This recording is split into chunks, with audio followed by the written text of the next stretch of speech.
यदि हमसे अनजाने में कोई पाप हो जाए तो क्या उस पाप से मुक्ति का कोई उपाय है? श्रीमद् भागवत जी के षष्ठम स्कंध में महाराज राजा परीक्षित जी ने श्री सुखदेव जी से ऐसा प्रश्न किया। बोले, भगवान, आपने पंचम स्कंध में जो नरकों का वर्णन किया उसको सुनकर तो गुरुवर रोंगटे खड़े जाते हैं। प्रभुवर, मैं आपसे ये पूछ रहा हूं कि यदि कुछ पाप हमसे अनजाने में हो जाते हैं, जैसे चींटी मर गई, हम लोग श्वास लेते हैं तो कितने जीव श्वासों के माध्यम से मर जाते हैं। भोजन बनाते समय लकड़ी जलाते हैं, उस लकड़ी में भी कितने जीव मर जाते हैं। और ऐसे कई पाप हैं जो अनजाने में हो जाते हैं, तो उस पाप से मुक्ति का क्या उपाय है? आचार्य सुखदेव जी ने कहा, राजन, ऐसे पाप से मुक्ति के लिए रोज प्रतिदिन 5 प्रकार के यज्ञ करने चाहिए। महाराज परीक्षित जी ने कहा, भगवान, एक यज्ञ यदि कभी करना पड़ता है तो सोचना पड़ता है। आप 5 यज्ञ रोज कह रहे हैं। आचार्य सुखदेव जी, हम सभी मानव के कल्याणार्थ के लिए एक सुंदर बात बता रहे हैं। पहली यज्ञ है, जब घर में रोटी बने तो पहली रोटी गौ ग्रास के लिए निकाल देना चाहिए।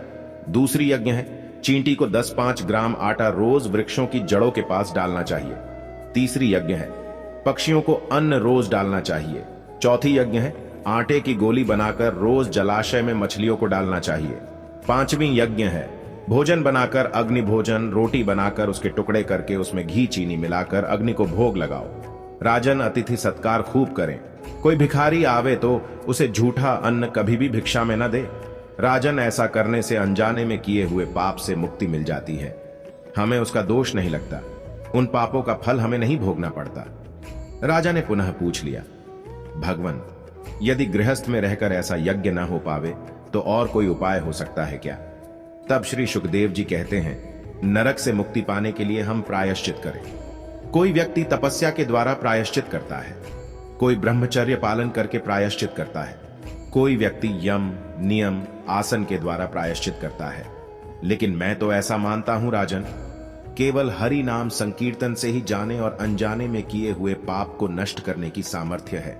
इसलिए हे राजन, किसी को पता नहीं कि जो श्वास अंदर जा रही है वो लौटकर वापस आएगी कि नहीं। इसलिए सदैव हरि का नाम जपते रहो।